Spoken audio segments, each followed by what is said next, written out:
नमस्कार, केबी न्यूज के बुलेटिन में आपका स्वागत है। मैं हूं पूजा आपके साथ। चलिए शुरू करते हैं आज की खबरों का सिलसिला। उससे पहले एक नजर आज की सुर्खियों पर डालते हैं। बीदर शहर के सबल-बरीद क्षेत्र का फुटपाथ खस्ता हाल में। कर्नाटक भाजपा इकाई द्वारा दायर मानहानि मामले में राहुल गांधी को जमानत मिली। मेरी तरफ से एनडीए को कोई शर्मिंदगी नहीं होगी, एचडीके। ईवीएम जिंदा है या मर गया, पीएम मोदी ने मतगणना वाले दिन को किया याद, विपक्ष पर साधा निशाना। कंगना रनौत के थप्पड़ कांड पर राकेश टिकैत ने दिया बयान, सीआईएसएफ की महिला जवान का किया समर्थन। न हम हारे थे न हारे, विपक्ष के आरोपों पर पहली बार पीएम मोदी ने दिया जवाब।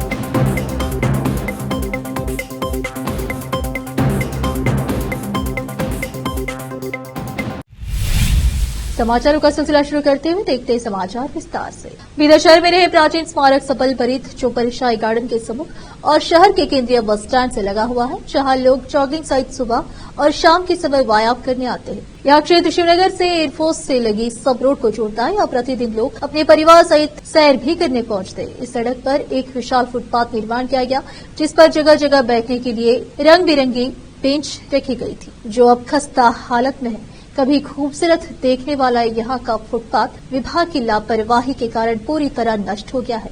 बेंच टूट गई है, इससे लगी सबल बरीद स्मारक चौड़ीवारी टूट गई है। कचरे का अंबार लगा हुआ है। यह शहर के मुख्य क्षेत्रों में से एक है, जहाँ बस स्टैंड सहित अन्य क्षेत्रों को जोड़ने वाली सड़क है और इसकी हालत खस्ता हो गई है। इस हालत से अंदाजा लगाया जा सकता है कि विभाग कितना लापरवाह है, जो इसे मेंटेन करने में पूरी तरह विफल हो गया है। आज लोग यहाँ आने से कतरा रहे हैं। कैमरामैन पप्पूराज का कवरेज।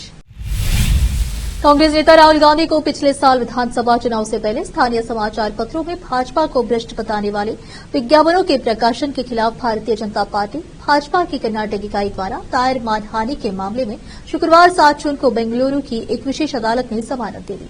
विशेष मजिस्ट्रेट के शिव कुमार ने राहुल गांधी के व्यक्तिगत रूप से पेश होने के बाद उन्हें जमानत दे दी और मामले की अगली सुनवाई 30 जून को तय की। राहुल गांधी की ओर से पूर्व सांसद डीके सुरेश ने 75 लाख रुपए की संपत्ति जमानत के तौर पर मुहैया कराई। राहुल गांधी 7 जून को बेंगलुरु पहुंचे और समन के जवाब में सुबह 10:30 पर विशेष अदालत में पेश हुए। केंपेगौड़ा अंतर्राष्ट्रीय हवाई अड्डे पर कर्नाटक के मुख्यमंत्री सिद्धरामैया और उप मुख्यमंत्री डीके शिव कुमार ने उनका स्वागत किया। मुख्यमंत्री सिद्धरामैया और उप मुख्यमंत्री शिव कुमार इसी मामले में उन्हें 1 जून को जमानत दे दी गई थी।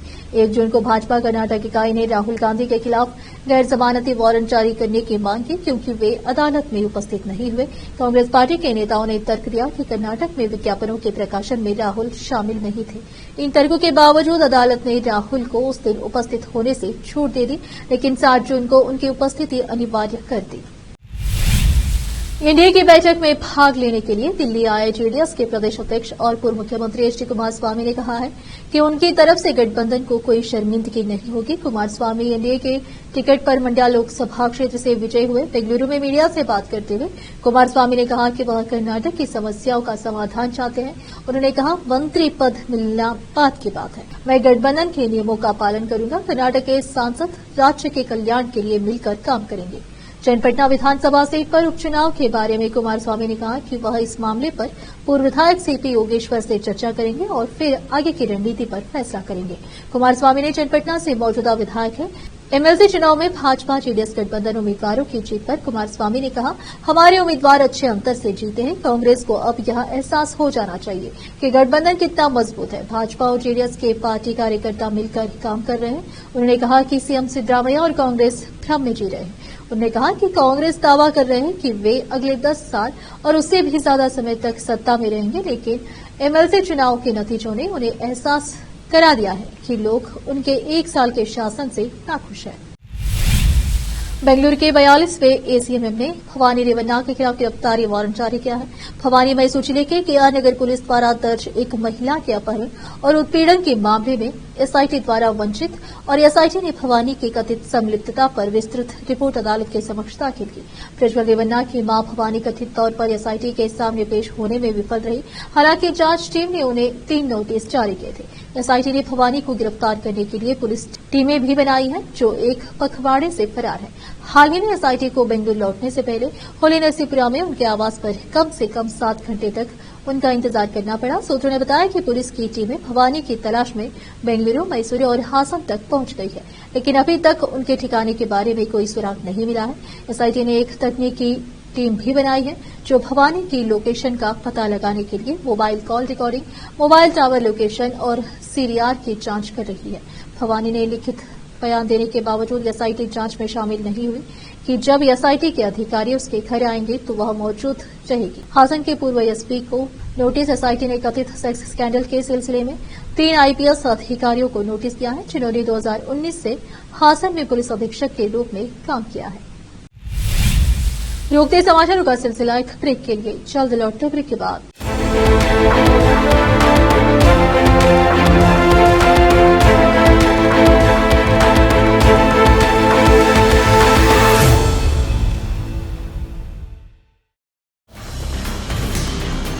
हिंदुस्तान के हर कोने में हम हैं मौजूद।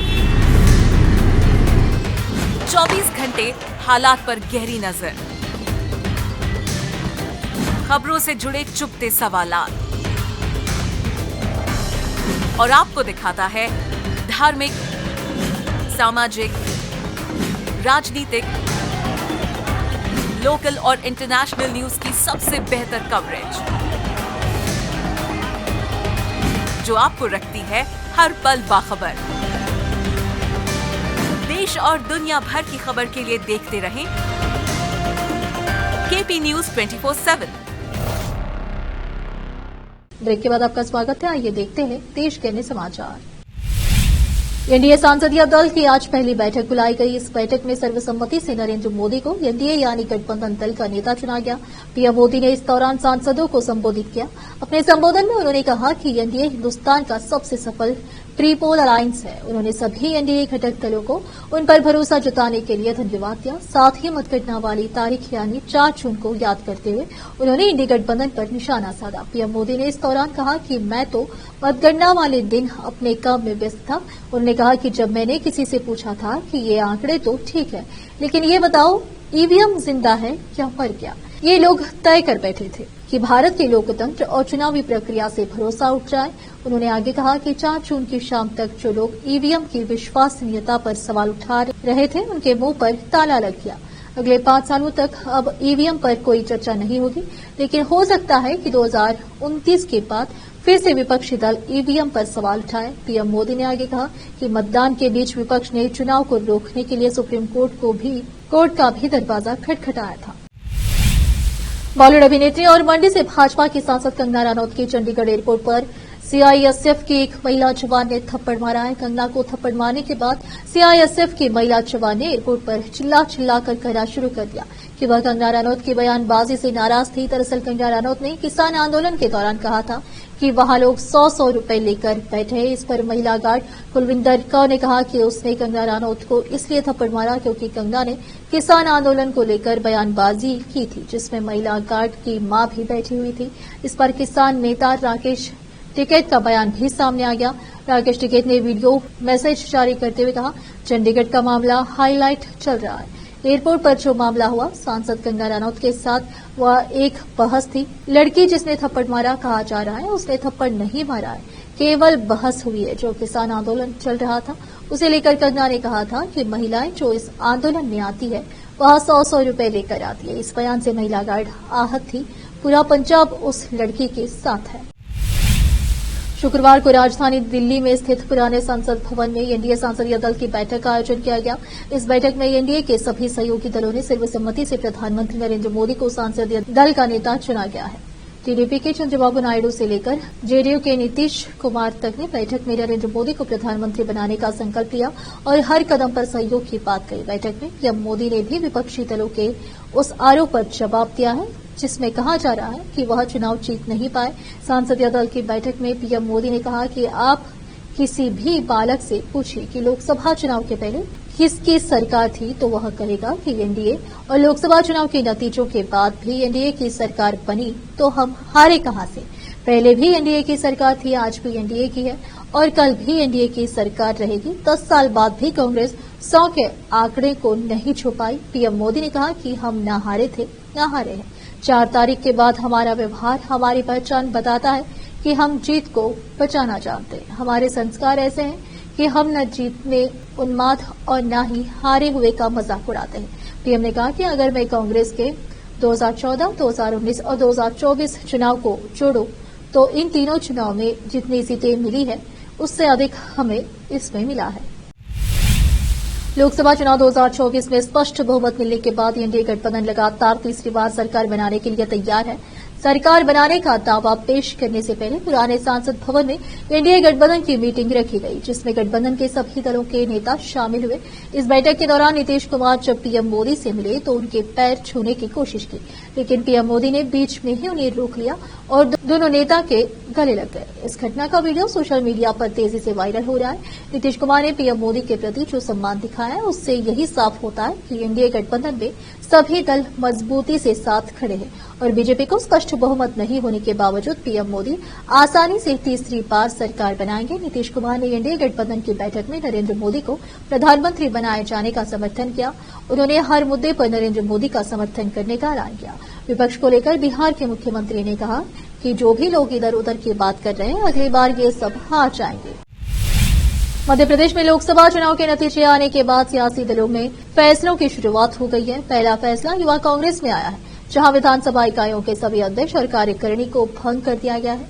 युवा कांग्रेस के प्रदेश अध्यक्ष मितेंद्र दर्शन सिंह यादव ने संगठन में एक बड़ा निर्णय लेते हुए युवा कांग्रेस के सभी 230 विधानसभा अध्यक्षों को उनकी कार्यकारिणी सहित भंग कर दिया है। उनके द्वारा यह निर्णय लोकसभा और विधानसभा चुनाव के परिणाम को देखते हुए लिया गया है। युवा कांग्रेस अध्यक्ष यादव ने कहा कि जिनके द्वारा विधानसभा और लोकसभा चुनाव में संगठन द्वारा चलाए गए डोर टू डोर अभियान में सक्रियता दिखाई गई और प्रभावी प्रदर्शन किया गया है, आगे भी उनकी सक्रियता बरकरार रहेगी तो संगठन में उन्हें फिर से अवसर मिल सकता है। अब ऐसे नौजवानों को संगठन में अवसर मिलेगा जो ऊर्जावान, सक्रिय होने के साथ ही उनके पास संगठन के काम के लिए पर्याप्त समय हो, साथ ही निष्ठावान भी हो। उन्होंने आगे कहा कि संगठन की मजबूती के लिए जो भी फैसला करने की जरूरत होगी उन्हें लेने में कोई हिचक नहीं दिखाई जाएगी। भविष्य में संगठन को अगर महसूस होगा तो आगे भी इसी तरह के कड़े निर्णय लिए जा सकते हैं। नौजवानों को संगठन से जोड़ने का मापदंड उनकी निष्ठा, सक्रिय भूमिका और उनकी मैदानी लोकप्रियता होगी।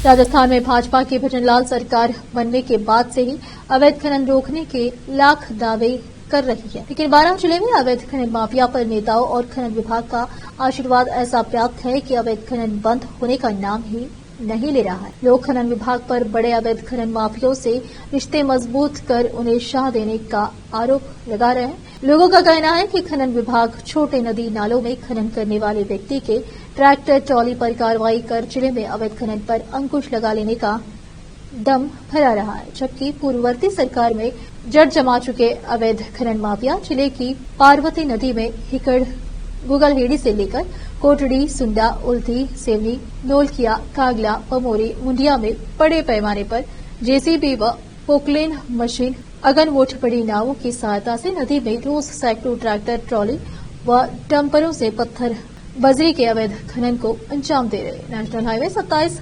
किशनगंज पुलिया के दोनों और दिन रात पत्थर व बजरी का अवैध खनन जारी है, जो वहां से गुजरने वाले हर एक अधिकारी को साफ दिखाई देता है।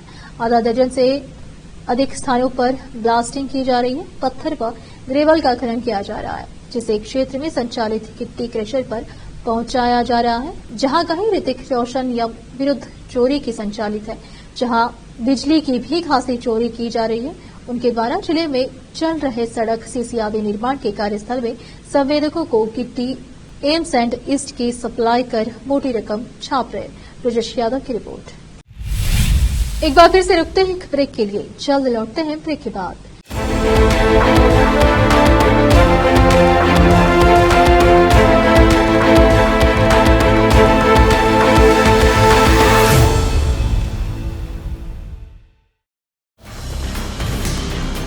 हिंदुस्तान के हर कोने में हम हैं मौजूद। 24 घंटे हालात पर गहरी नजर, खबरों से जुड़े चुपते सवालात और आपको दिखाता है धार्मिक, सामाजिक, राजनीतिक, लोकल और इंटरनेशनल न्यूज की सबसे बेहतर कवरेज,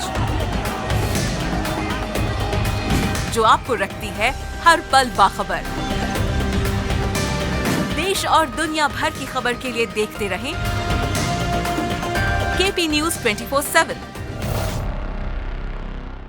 ब्रेक के बाद आपका स्वागत है। आइए अब देखते हैं अंतर्राष्ट्रीय समाचार। यमन के हुतियों ने इस बार सीधे संयुक्त राष्ट्र को चुनौती दी है। हुती विद्रोहियों ने संयुक्त राष्ट्र की टीम के 9 कर्मचारियों पर हमला करने के बाद उन्हें बंधक बना लिया है। बता दें कि गाजा पर इजरायली हमले के विरोध में उतरे हुतियों लाल सागर में लगातार आतंक का पर्याय बने हैं और वह विभिन्न देशों की जहाजों को निशाना बना रहे हैं। इसी कड़ी में अब बढ़ते वित्तीय दबाव और अमेरिका के नेतृत्व वाले गठबंधन से हवाई हमलों का सामना कर रहे हैं। हुती विद्रोहियों ने संयुक्त राष्ट्र एजेंसियों के कम से कम 9 यमनी कर्मचारियों को अस्पष्ट परिस्थितियों में बंधक बना लिया है। अधिकारियों ने शुक्रवार को यह जानकारी दी तो संयुक्त राष्ट्र तक खलबली मच गई। अधिकारियों ने कहा कि सहायता समूहों के लिए काम करने वाले अन्य लोगों को भी बंधक बनाए जाने की आशंका है। ये घटना ऐसे समय हुई है जब हुती विद्रोहियों ने लगभग 1 दशक पहले यमन की राजधानी पर कब्जा कर लिया था और इसके बाद से ही सऊदी नेतृत्व वाले गठबंधन के साथ लड़ रहे हैं। हुती विद्रोहियों ने गाजा पट्टी में इजराइल हमास युद्ध को लेकर लाल सागर गलियारे में जहाजों को निशाना बनाया है। उत्तर पश्चिमी सीरिया में बृहस्पतिवार को दर्दनाक सड़क हादसा हुआ है। हादसा उस वक्त का हुआ जब एक स्कूल बस सड़क से फिसलकर नदी में गिर गई। इस दुर्घटना में कम से कम 7 लोगों की मौत हो गई और 20 अन्य घायल बताए जा रहे हैं। मृतकों और घायलों में अधिकांश बच्चे थे। आपदा सेवा ने हादसे को लेकर जानकारी दी है। स्थानीय नागरिक सुरक्षा संगठन ने एक बयान में बताया कि यह दुर्घटना इदलिब शहर के पश्चिम में स्थित दारकुश के पास हुई। स्कूल बस नदी में गिर गई। स्थानीय नागरिक सुरक्षा संगठन ने बयान में कहा गया कि घटना की सूचना मिलने पर बचाव दल के कर्मियों ने 6 घंटे तक तलाश अभियान चलाया। अभी यह नहीं पता चल पाया है कि बस नदी में कैसे गिरी। दारकुश के एक अस्पताल के डॉक्टर अहमद घंडोर ने बताया कि बस में सवार छात्र और शिक्षक अनाथ बच्चों के स्कूल से थे। फिर से एक नजर सुर्खियों पर। बीदर शहर के सबलबरी क्षेत्र का फुटपाथ खस्ता हाल में। कर्नाटक भाजपा इकाई द्वारा दायर मानहानि मामले में राहुल गांधी को जमानत मिली। मेरी तरफ से एनडीए को कोई शर्मिंदगी नहीं होगी। एचडीटी। ईवीएम जिंदा है या मर गया, पीएम मोदी ने मतगणना वाले दिन को किया याद। विपक्ष पर साधा निशाना। कंगना रनौत के थप्पड़ कांड पर राकेश टिकैत ने दिया बयान। सीआईएसएफ की महिला जवान का किया समर्थन। न हम हारे थे न हारे, विपक्ष के आरोपों पर पहली बार पीएम मोदी ने दिया जवाब।